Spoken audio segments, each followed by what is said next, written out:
Dan pemirsa, setelah ramai di perbincangan publik terkait pemasangan pagar tinggi, pihak Mall Pakuwon akhirnya buka suara. Menurut pihak mall, pemasangan pagar bukan untuk menghalau aksi massa seperti yang diperbincangkan, melainkan demi memberikan keamanan dan kenyamanan bagi pengunjung.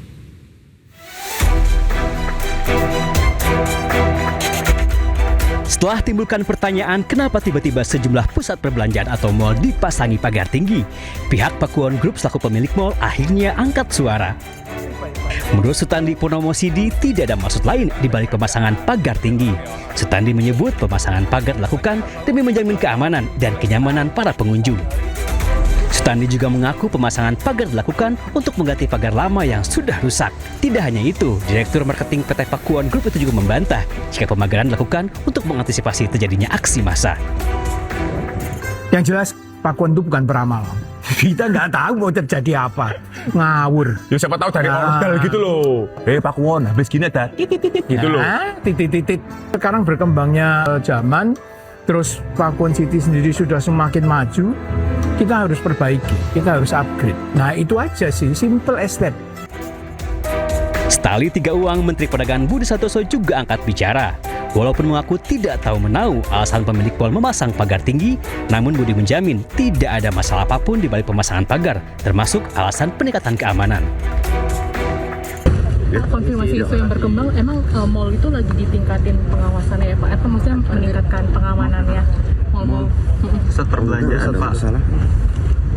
Kita dari koordinasi dengan Dipindo, dengan Aprindo, dengan APBI nggak ada masalah, nggak ada isu. Berarti kabar yang membangun pagar itu nggak ada kaitannya dengan itu.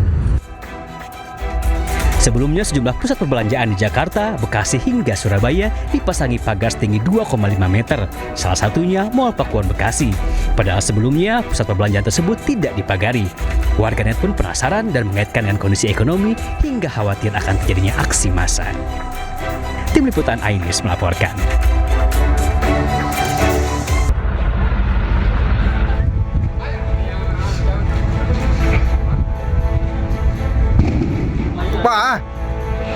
Kepulan asap hitam membumbung tinggi dari dek sebelah kanan kapal penumpang KM Prince Soya yang sedang bersandar di Pelabuhan Samarinda. Kebakaran, kapal Prince Soya kebakaran. Kobaran api sempat memicu kepanikan di kawasan pelabuhan lantaran sempat terdengar suara ledakan. Laporan kebakaran pertama kali diterima dari warga yang datang ke posko pemadam saat petugas tiba di lokasi. Api sudah membesar dan membakar area tangki di bagian dek kapal. Beruntung kapal dalam kondisi kosong tanpa penumpang karena belum mulai pelayaran. Dugaan awal api berasal dari area tangki yang berisi oli, namun penyebab pasti masih dalam penyelidikan. Untuk sementara kita masih melakukan penyidikan terkait apa penyebab kejadian tersebut, dikarenakan sampai saat ini kami masih menunggu berita acara dari Nahkoda KM Prince Soya. Jadi untuk sementara kami nyatakan ini terbakar akibat ada satu permasalahan, yaitu indikasi awal adalah terbakarnya tangki yang berisikan oli. Akibat kebakaran ini, kapal penumpang KM Prince Soya yang dijadwalkan berlayar pada hari Minggu pukul 14 WITA dipastikan ditarik ke Galangan untuk menjalani perbaikan. Dari Samarinda, Kalimantan Timur, Ardi Wirya, iNews melaporkan.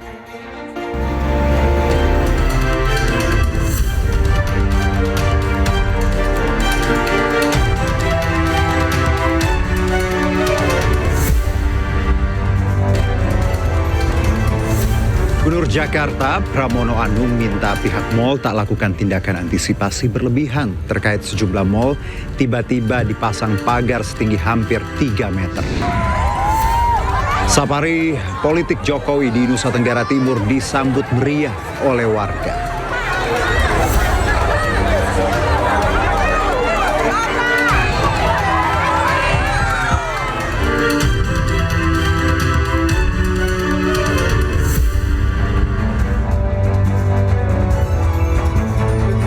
Ya, selamat malam pemirsa, selamat datang di iNewsroom. Saya Herjuno Syaputra, kami akan membahas berita utama secara mendalam, komprehensif dan tentunya eksklusif. Dan sebagai pembuka iNewsroom kali ini kami memiliki informasi terkait video seorang warga merekam aksi oknum petugas Dinas Perhubungan Kota Bekasi, Jawa Barat yang diduga melakukan pungutan liar kepada sejumlah sopir truk dan mobil bak yang melintas di jalan protokol. Para sopir diperas 1,7 juta hingga 3 juta rupiah. Pulangin duitnya semua. 1.700.000 mah. Kamu jangan keluar sini dulu. Saya temannya Pak Dizik, Pak Teguh, Pak Zeno Baktiar. Sopir ini diminta 1,7. Kamu sini dulu kamu. Kamu yang nangkep truknya kamu. Saya teman Pak Dizik, pulangin duitnya 1,7. Ini di sopir. Ya, kamu kasih ke siapa? Yang nangkep kamu siapa? Ayo. Dari rekaman video amatir yang direkam warga, sejumlah sopir truk dan mobil bak menjadi korban dugaan pemerasan dan pungutan liar oleh sejumlah oknum petugas Dinas Perhubungan Kota Bekasi di pos Dinas Perhubungan Poncol di Jalan M. Hasibuan, Bekasi Timur. Sejumlah sopir dipaksa ke gerai ATM untuk mengambil uang sebesar Rp1.700.000 hingga Rp3 juta. Para sopir dipaksa menyerahkan uang ini untuk petugas Dinas Perhubungan Kota Bekasi usai surat-suratnya ditahan. Sejumlah oknum petugas Dinas Perhubungan panik saat aksinya direkam warga. Bahkan uang yang sebelumnya sudah diserahkan akhirnya disuruh dikembalikan lagi ke sejumlah sopir. Setelah rekaman video viral di media sosial, pos di Sub Poncol kini ditutup dan tak lagi ada aktivitas petugas Dinas Perhubungan berjaga. Bahkan Gubernur Jawa Barat Deddy Mulyadi geram dengan ulah para petugas. Saya sangat kecewa dengan perilaku oknum aparat Dishub Kota Bekasi yang melakukan tindakan pungli, pemerasan terhadap para sopir. Dan tadi malam saya sudah berkoordinasi dengan Wali Kota Bekasi karena mereka merupakan pegawai Pemkot Bekasi. Apakah di ASN, P3K atau P3K paruh waktu, saya sudah menyampaikan ke Pak Wali Kota Bekasi untuk dilakukan tindakan tegas dengan diberhentikan dari pekerjaannya secara tidak hormat. Aksi pemerasan dan pungutan liar oleh oknum Dinas Perhubungan dilaporkan sering dilakukan di Jalan Protokol Kota Bekasi. Para petugas mengincar kendaraan luar daerah yang melintas dan diduga mencari kesalahan untuk dilakukan pemerasan. Dari Bekasi, Jawa Barat, Rahmat Hidayat, iNews melaporkan. Ya, kita ke informasi yang viral belakangan pemirsa. Sejumlah mal di Jakarta dan wilayah lainnya tiba-tiba dipasang pagar setinggi hampir 3 meter. Dan pemasangan pagar ini viral dan memunculkan tanda tanya masyarakat.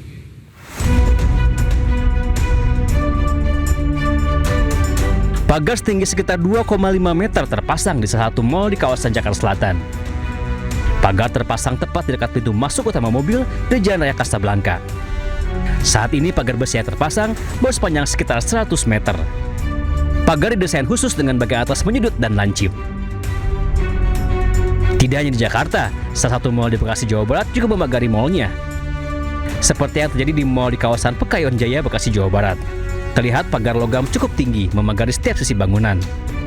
Menanggapi banyaknya mal yang tiba-tiba memasang pagar, Polda Metro Jaya mengaku belum menerima pemberitahuan terkait adanya aksi massa yang diduga melatar belakangi pemasangan pagar pada sejumlah mal. Terkait tentang pagar, dalam situasi Kamtibmas, sampai saat ini Polda Metro Jaya masih belum menerima surat pemberitahuan terkait tentang aksi yang ada. Tetapi tidak berhenti di situ, Polda Metro Jaya melalui Direktur Operasional tetap melakukan pemantauan secara dunia maya digital, yaitu melalui Dirresiber termasuk Reskrim Kita akan melihat flyer-flyer ataupun ajak-ajakan. Ini hanya sekedar lempar flyer atau memang akan ada gelombang aksi. Kami juga akan berkoordinasi dari analisa perkiraan intelijen terkait tentang situasi terkini. Tetapi perlu kami sampaikan bahwa situasi sampai saat ini masih bisa dapat dikendalikan. Polda Metro Jaya juga mengaku sudah melakukan mitigasi awal apabila ada kelompok-kelompok yang mencoba membuat kerusuhan dan situasi tidak aman. Kendati demikian, Polda Metro Jaya kini meningkatkan patroli berskala kecil hingga besar di wilayah penyangga ibu kota Jakarta. Tim Liputan iNews melaporkan. Nah, pemirsa, ini Gubernur DKI Jakarta menanggapi fenomena mal dipagari. Pramono Anung minta pihak mal tidak melakukan tindakan antisipasi berlebihan. Sementara penasihat khusus Presiden bidang komunikasi Hasan Nasbi juga berkomentar untuk meminta publik tidak berspekulasi liar. Yang kedua berkaitan dengan pemasangan pagar, saya juga mengamati mungkin bagian dari kekhawatiran, tetapi nanti pada saatnya pasti saya akan minta untuk pagar-pagar itu dilepas kembali. Karena kekhawatiran yang berlebihan juga tidak baik. Dan saya sebagai Gubernur Jakarta koordinasi dengan TNI, Polri, aparat penegak hukum lainnya, kami akan menjaga Jakarta, mudah-mudahan Jakarta selalu aman, nyaman. Kita jangan memperbesar berita-berita yang tidak baik. Berita-berita yang menebar ketakutan itu sebaiknya diklarifikasi juga. Teman-teman kan juga, teman-teman wartawan kan bisa cek sendiri. Bisa bikin cek fakta, benar nggak fear-mongering yang sedang beredar itu, ketakutan-ketakutan yang sedang beredar itu betul-betul nyata apa tidak. Karena teman-teman bisa cek di lapangan. Saya rasa kita harus optimis ya, keadaan negara kita baik. Sekarang pemerintah juga sudah jalannya sangat cepat. Barusan juga diskusi dengan seratusan lebih pengurus Kadin dan komunikasi dua arah, tanya jawab dengan Presiden tadi, masukan-masukan mereka sangat konstruktif, diterima dengan baik oleh Presiden, dan nggak ada alasan buat kita nggak maju kan. Jadi yang fear-mongering itu teman-teman cek di lapangan ya. Saya rasa nanti teman-teman bisa menemukan itu benar.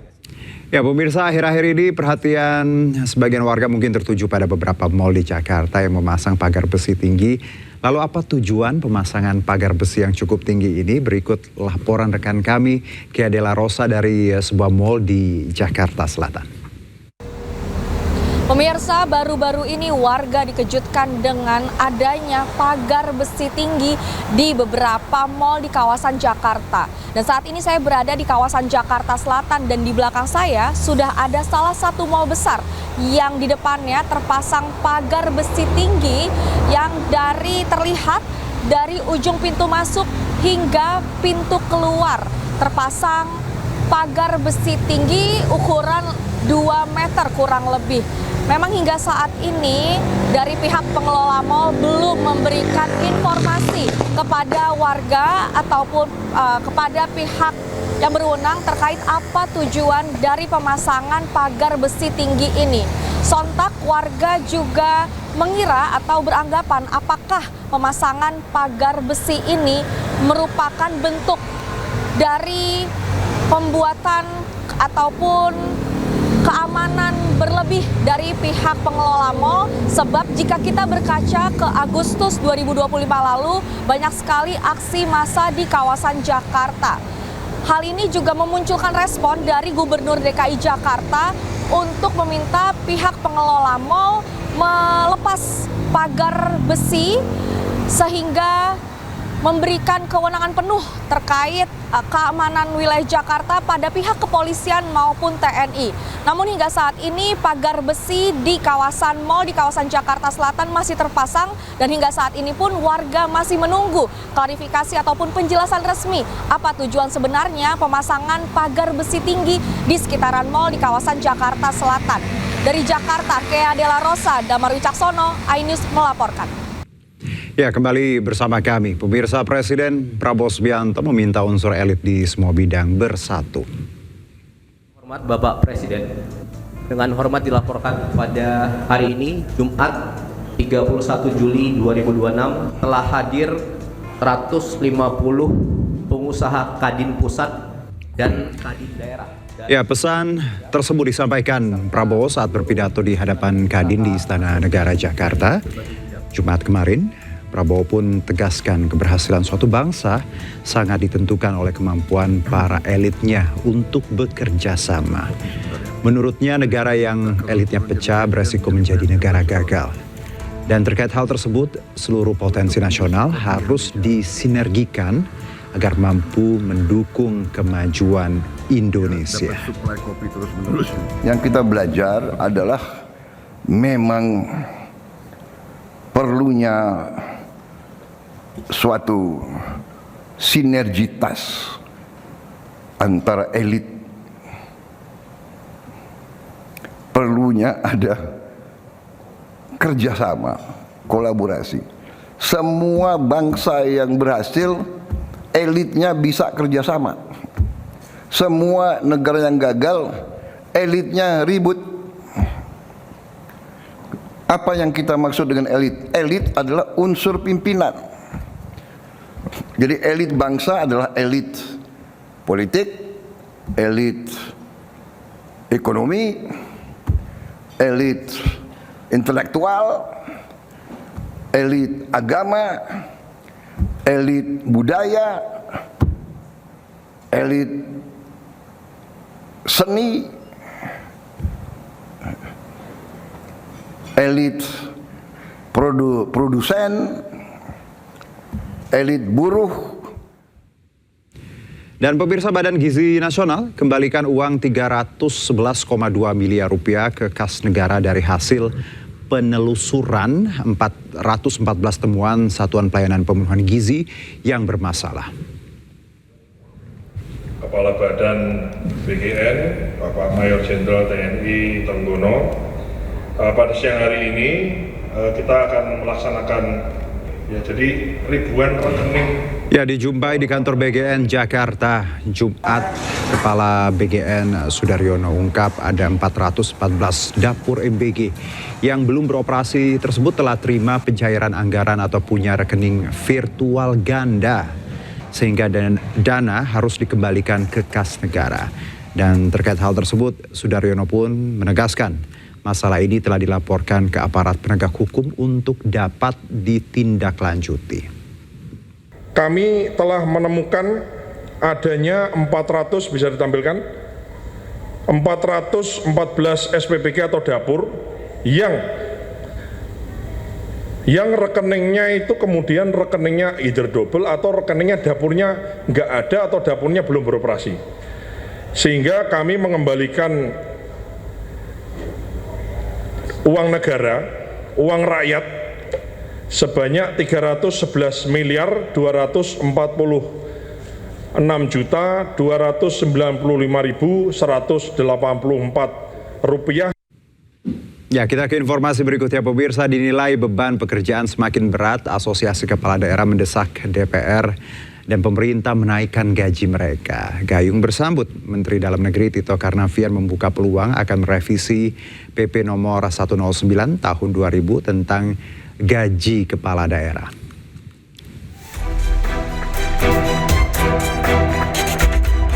Di tengah maraknya kepala daerah terjerat kasus korupsi, DPR dan Kementerian Dalam Negeri justru tengah mempertimbangkan menaikkan gaji para kepala daerah. Usulan berawal dari keluhan para kepala daerah. Mereka menilai saat ini tugas kepala daerah kian pelik. Tidak hanya menjalankan fungsi pemerintahan, tetapi juga mengurus konflik sosial hingga konflik agraria. Melakukan revisi terhadap PP nomor 109 tahun 2000 tentang kedudukan keuangan kepala daerah dan wakil kepala daerah. Poin 2 ini sudah 26 tahun tidak ada penyesuaian, sedangkan perkembangan situasi ekonomi politik kita semakin kompleks dan tanggung jawab kepala daerah juga semakin besar. Tapi ini peraturan pemerintah sudah 26 tahun tidak ada penyesuaian.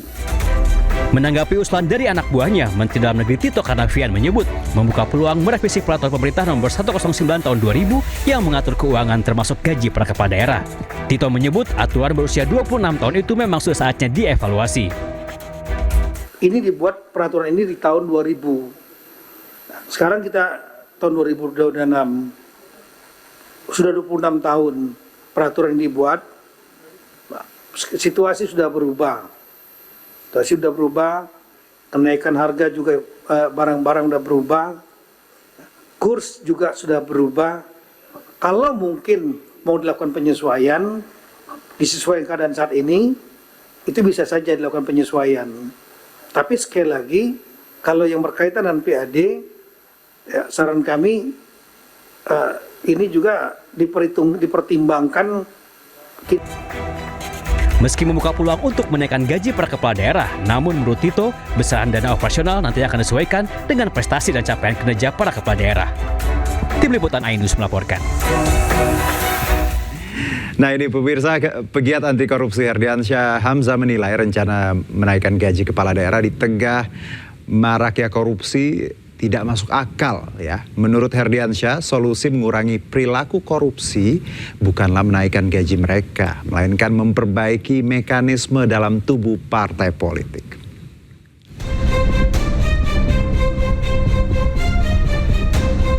Usulan menaikkan gaji kepala daerah menuai reaksi publik, apalagi alasannya karena beban pekerjaan kepala daerah yang kian berat dan demi mengurangi tindak pidana korupsi.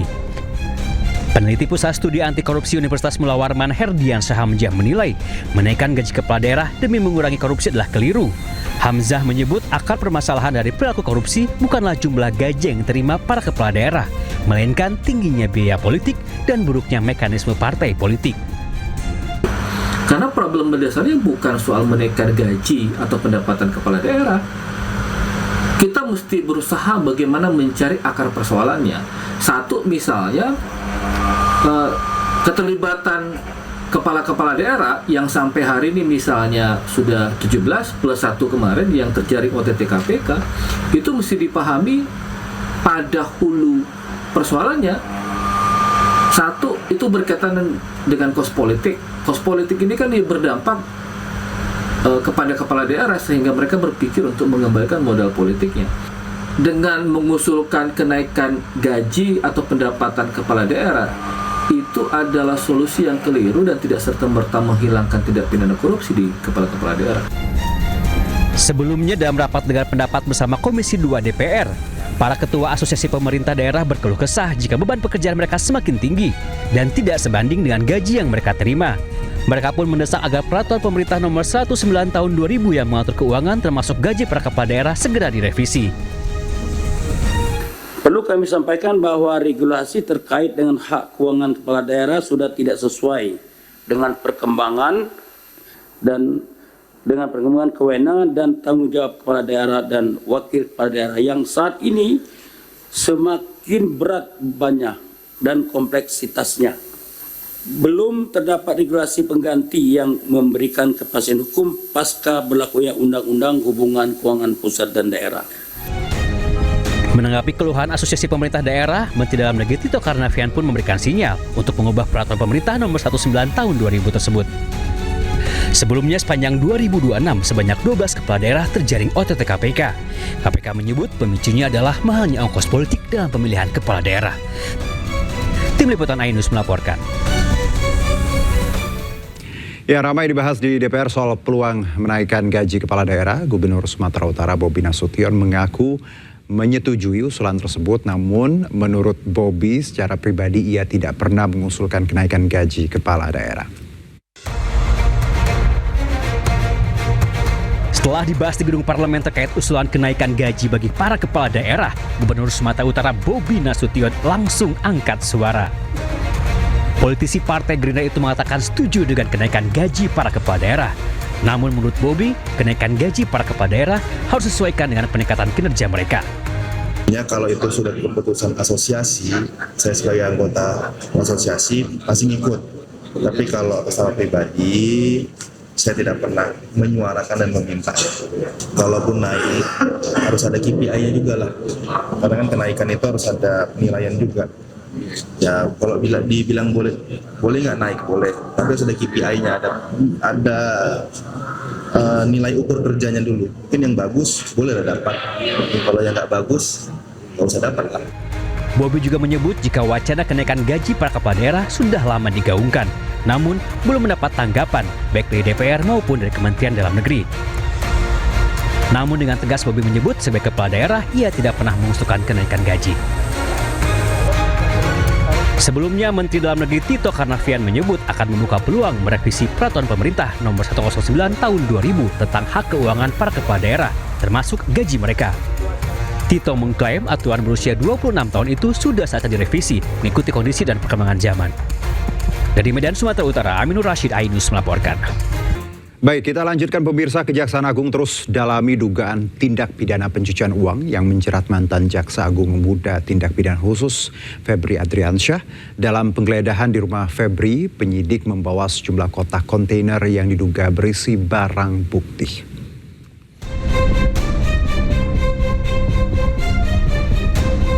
Penggeledahan dilakukan di rumah mantan Jampitsus Febri Adriansyah di kawasan Jakarta Selatan. Proses penggeledahan berlangsung selama 3 jam, mulai pukul 18.30 hingga 21.30 waktu Indonesia Barat. Dari lokasi, penyidik menyita dokumen-dokumen yang diduga berkaitan dengan dugaan tindak pidana pencucian uang. Menurut Kepala Pusat Penerangan Hukum Kejaksaan Agung Anang Supriyatna, dokumen yang disita akan diajukan penetapan penyitaan ke Pengadilan Tipikor sebelum dianalisis untuk memperkuat alat bukti dalam penyidikan. Pada hari Jumat 31 Juli 2026, tim penyidik telah melaksanakan tindakan penggeledahan di salah satu rumah milik saudara Epa di daerah Rajo Dalam. Berdasarkan surat perintah penyidikan yang telah diterbitkan dalam perkara dugaan tindak pidana pencucian uang atau TPPU, dari hasil penggeledahan tersebut, penyidik melakukan penyitaan terhadap sejumlah dokumen yang diduga memiliki keterkaitan dengan perkara yang sedang disidik. Selanjutnya, sesuai dengan ketentuan hukum acara, penyidik akan melanjutkan permohonan persetujuan penyitaan kepada Pengadilan Tindak Pidana Korupsi. Dokumen-dokumen tersebut nantinya akan dianalisis dan digunakan sebagai alat bukti guna memperkuat pembuktian serta konstruksi perkara yang sedang ditangani. Kasus ini merupakan pengembangan dari penyidikan dugaan TPPU yang menjerat Febri Adriansyah. Sebelumnya, Febri telah ditetapkan sebagai tersangka dan ditahan di rutan KPK. Tim Liputan iNews melaporkan. Ya, kita ke NTT. Pemirsa, kedatangan Presiden ke-7 Republik Indonesia Joko Widodo disambut antusias warga Kupang. Sementara itu, menurut pengamat politik asal Kupang, kehadiran Jokowi di NTT tidak memberikan dampak apapun selain mengenang masa lalu.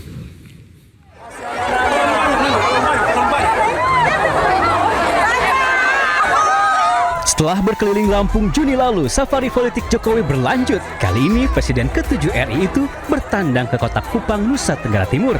Dan seperti inilah antusiasme warga Kupang menyambut Jokowi.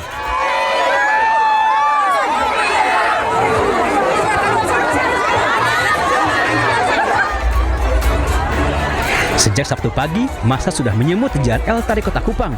Mereka tampak antusias ingin bertemu hingga bersuah foto dengan Jokowi. Mama, bagaimana perasaannya dapat baju dari... Senang, gembira. Suka cita, oke.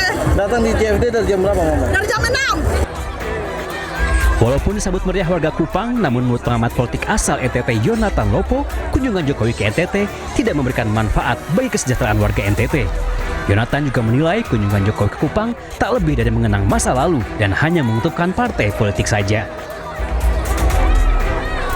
Saya kira kunjungan Pak Jokowi tidak lebih dari sekedar nostalgia. Jadi saya kira hanya sebatas itu kita menerima kunjungan Pak Jokowi. Di luar itu saya kira tidak banyak yang bisa kita harapkan dari seseorang yang sudah tidak lagi berkuasa sebagai seorang presiden. Jadi kita perlu untuk memisahkan itu. Tetapi bagi PSI tentu saja mereka berkepentingan untuk menata barisan, mesin politik dan sebagainya dalam rangka konsolidasi untuk menuju pemilu yang akan datang. Sementara itu, menurut Mahfud MD, sebagai warga negara, Jokowi memiliki hak politik untuk melakukan kegiatan politik apapun, asalkan tidak dibiayai negara. Ini negara demokrasi, Pak Jokowi mau turun kemana, mau kemana, itu kan hak dia, iya kan? Seperti halnya kita mau kemana-mana tidak boleh dihalangi punya agenda politik. Rencananya, Jokowi akan safari politik ke Kupang NTT hingga hari Minggu esok. Sebelumnya, mantan Gubernur DKI Jakarta itu juga sudah melakukan safari politik di kota Bandar Lampung. Dari Kupang, Nusa Tenggara Timur, Eman Suni, iNews melaporkan.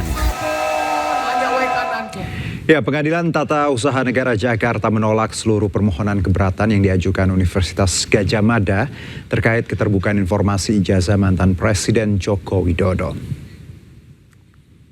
Putusan ini menguatkan penetapan Komisi Informasi Publik yang mewajibkan UGM membuka dokumen akademik Jokowi kepada publik. Selain menolak banding UGM, Majelis Hakim juga membebankan biaya perkara sebesar Rp648.500 kepada UGM.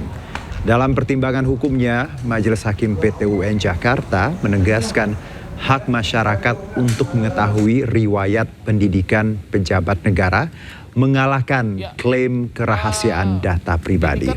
Hakim menolak dalih UGM yang mempermasalahkan batas waktu permohonan informasi serta alasan perlindungan data pribadi. Dan UGM kini wajib menyerahkan dan membuka seluruh dokumen akademik Joko Widodo kepada publik. Berstempel nama pejabat NIP dan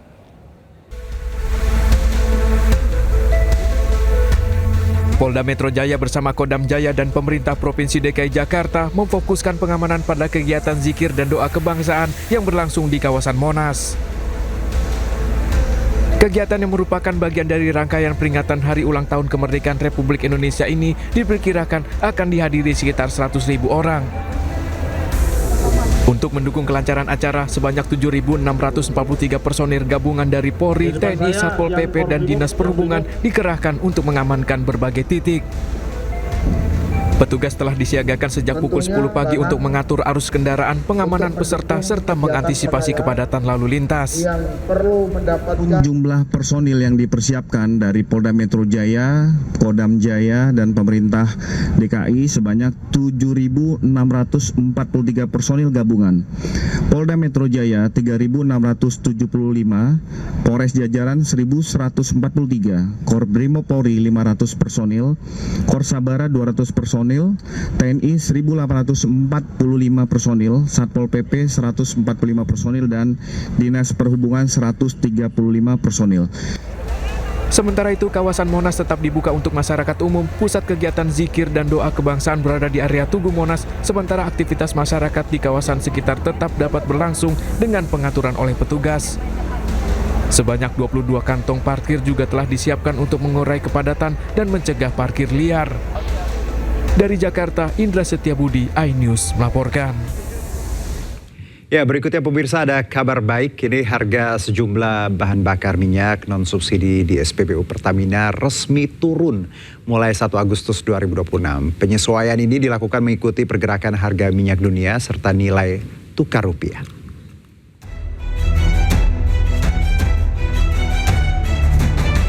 Mengawali bulan Agustus, kabar baik datang bagi pengguna bahan bakar non-subsidi. PT Pertamina Niaga resmi menurunkan harga sejumlah jenis BBM.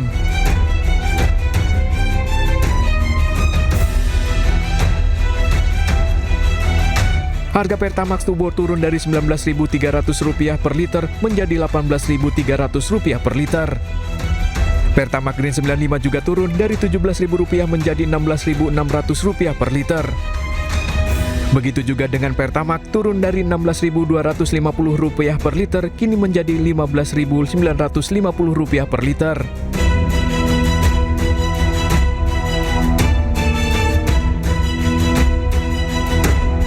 Sementara untuk harga Pertamina Dex dan Dex Lite tidak mengalami perubahan.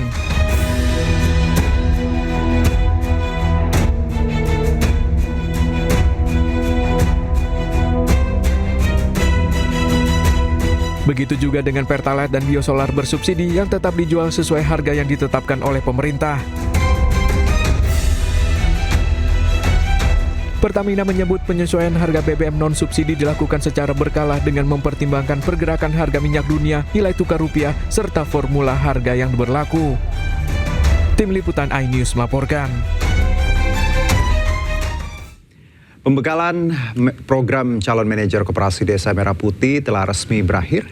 Sekitar 33.000 peserta yang lulus siap disebar ke 1.021 unit koperasi yang sudah mulai beroperasi penuh. Dan informasi ini juga mengakhiri kebersamaan kita dalam iNewsroom hari ini. Temukan informasi terbaru lainnya di iNews.id. Cuplikan tayangan berita iNews dapat Anda saksikan di kanal official iNews. Dan terima kasih Anda telah menyaksikan iNewsroom hari ini.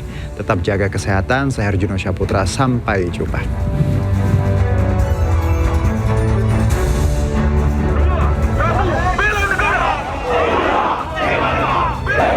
Rangkaian pembekalan bela negara dan manajerial program SPPI atau Sarjana Penggerak Pembangunan Indonesia bagi calon manajer koperasi desa resmi berakhir. Penutupan diklat dipimpin langsung oleh Sekjen Kementerian Pertahanan Letjen TNI Tribudi Utomo di Lanut Halim Perdana Kusuma, Jakarta pada Jumat pagi. Diklat yang berlangsung sejak 17 Juni hingga 31 Juli ini berhasil meluluskan sebanyak 33.785 peserta. Setelah kegiatan penutupan ini juga nanti akan dilaksanakan kegiatan mereka akan kembali ke daerahnya masing-masing dan nanti akan ada pemanggilan yang langsung dilaksanakan oleh panitia pusat dan akan ada penempatan oleh panitia pusat ataupun nanti yang akan ditentukan oleh dalam hal ini adalah dari BP BUMN. Seluruh lulusan terdiri dari ribuan manajer KDKMP atau Koperasi Desa Kelurahan Merah Putih dan KNMP atau Kampung Nelayan Merah Putih. Mereka telah dibekali wawasan kebangsaan serta manajemen kepemimpinan untuk menjadi penggerak ekonomi desa dan kawasan pesisir. Sebagai langkah pengabdian, para lulusan SPPI ini siap diterjunkan dan ditempatkan secara langsung di 1021 unit koperasi yang sudah mulai beroperasi penuh. Jadi teman-teman yang sudah selesai dilatih ini akan segera kita deploy ke tempat-tempat yang sudah bisa operasi, dan yang belum selesai pun sesuai dengan statistik yang ada kurang lebih sekitar 2-3 minggu ke depan 35.000 akan selesai. Hingga kini sebanyak 18.672 koperasi Desa Merah Putih dilaporkan telah selesai dibangun. Sementara 3.558 unit koperasi lainnya masih berada dalam tahap pembangunan. Tim Liputan iNews melaporkan.